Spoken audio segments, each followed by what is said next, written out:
네, 안녕하세요. 책 읽는 하쌤입니다. 네, 오늘은요, 오랜만에 소설책 한 권을 소개해 보려고 합니다. 네, 아몬드란 책이고요. 나온 지는 꽤 됐지만 저는 최근에 읽었는데 아주 재미있게 읽었습니다. 그래서 한번 소개해 보려고 합니다. 고통과 공감의 능력을 깨우치게 할 강력한 소설, 아몬드. 아몬드의 등장인물을 한번 소개해 보도록 하겠습니다. 아몬드의 주인공 윤재는 감정을 느끼는데 어려움을 겪는 독특한 캐릭터입니다. 한 사람의 말과 행동의 이면을 읽어내지 못하고 공포도 분노도 잘 느끼지 못하는 윤재는 평범하게 살아가려고 가까스로 버텨오고 있는데요.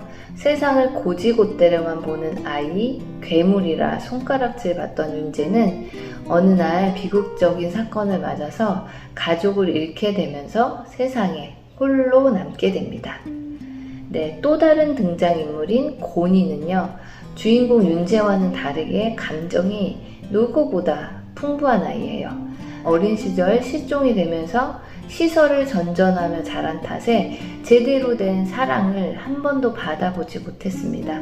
그래서 늘 거칠고 어긋난 행동으로 감정을 표현하는 아이였어요. 그런데 이런 고니가 윤재와 친구가 되어가는 과정 속에서 윤재와 함께 성장해 나가는 역할을 맡고 있는 친구입니다. 네, 윤재 엄마와 할멈이 나오는데요. 이 감정을 느끼지 못하는 아들과 손자를 위해서 무척이나 애를 쓰고 그 조건 없는 사랑 덕분에 윤재는 예쁜 괴물로 자라날 수 있습니다. 네, 이 외에도 몇몇 주요 등장인물들이 있는데요. 제가 생각한 주요 등장인물은 이 정도로 소개해 드리도록 하겠습니다. 네, 이 책의 줄거리는요. 16살 소년 윤재는 감정표현 불능증을 앓고 있습니다. 아몬드라 불리는 편도체가 작아서 분노도 공포도 잘 느끼지 못해요.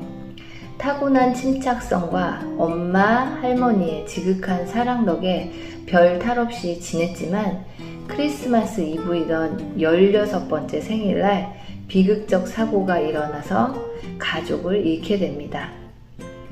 이렇게 세상에 남겨진 윤재 앞에 곤이라는 친구가 나타나는데요. 이 곤이라는 친구는 어릴 적 실종이 됐다가 13년 만에 가족의 품으로 돌아오게 됩니다. 그런데 1년 만에 가족의 품으로 돌아오게 된 곤이는 분노로 가득 찬 아이입니다. 엄마는 돌아가셨고 아빠는 바르게 자라지 못한 아들을 인정하지 못하고 13년 만에 만난 아들이지만 냉랭하게 대하기만 합니다.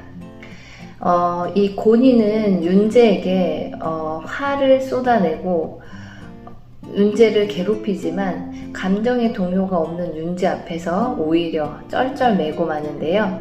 윤재는 어쩐지 고니가 밉지 않고 오히려 궁금해집니다. 서로가 너무 다른 두 소년이 서로에게 서로가 필요함을 느끼고 특별한 우정을 쌓아가는 내용입니다. 사고 후에 홀로 남겨진 윤재는 고니와 도라, 신박사 등 자신을 도와주는 주변 인물들과 관계를 맺으면서 조금씩 내면의 변화를 겪으면서 성장해 나아갑니다. 주인공 윤재와 여러 등장인물들 관계 속에서 타인의 감정을 이해하고 공감하는 일이 얼마나 어려운 일인지, 또 사랑을 표현하고 나누는 일이 얼마나 위대하고 중요한 일인지를 배울 수 있게 해주는 책입니다. 네, 책 속의 문장 보도록 하겠습니다. 할멈, 왜 사람들이 나보고 이상하대? 어린 내가 물었다. 네가 특별해서 그러나 보지. 사람들은 원래 남과 다른 걸 배기지 못하거든. 그런 나를 할머니는 예쁜 괴물이라 불렀다. 네, 요즘은 참 다양성이 많이 강조되고 있는 시대인데요. 이렇게 다양해진 만큼 사람들의 사고도 다양해져야 하는데 아직까지는 편견도 편향도 여전히 존재하고 있는 것 같습니다. 나와 다른 것을 그냥 이상하다라고 생각하기보다는 다름을 인정하고 저 사람은 저런 특별함을 가졌네 라고 생각할 수 있는 유연한 사고를 가지고 세상을 바라봐야겠다는 생각을 하게 했습니다. 상대가 던지는 말 속에 담긴 참 의미와 내가 하는 말에 담겨야 할 바람직한 의도까지도 짝지어 외워야 했다. 네, 말에 있는 속뜻을 이해하고 상대방의 기대에 맞는 말과 행동을 하는 것은요, 이 편도체 이상이 있는 이 주인공뿐만 아니라 그것에 문제가 없는 저 같은 정상인들에게도 쉬운 일은 아니지 않을까 하는 생각을 해봤습니다. 이게 주의를 기울이지 않으면 상대의 진심을 알아차리고 원만한 관계 맺기를 하기가 쉽지 않을 것 같아요. 우리도 편도체 이상은 없지만 주인공 윤재처럼 다른 사람과 대화를 할 때는 많이 주의를 기울이는 연습을 해야 될 것 같다는 생각을 해봤습니다.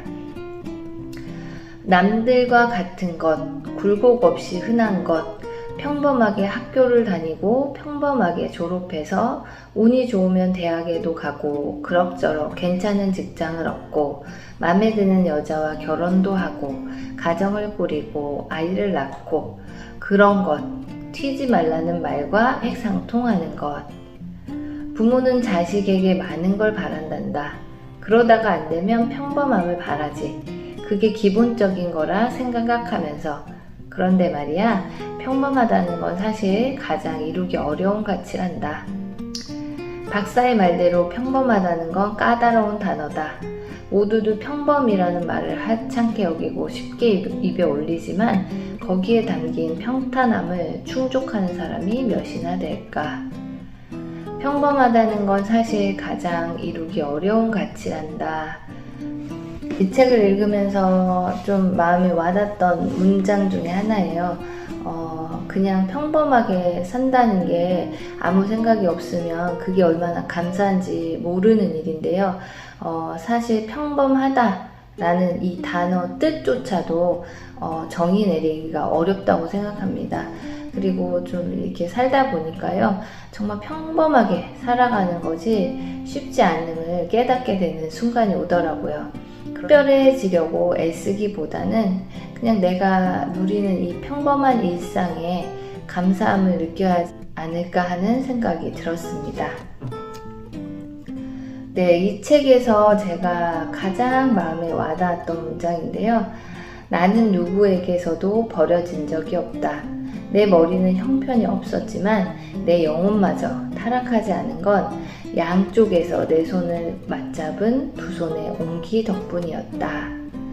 네, 편도체 이상으로 감정을 느끼지 못하는 윤재 곁에는요, 자신을 있는 그대로 받아들여주고 사랑해주는 엄마와 할멈이 있었습니다.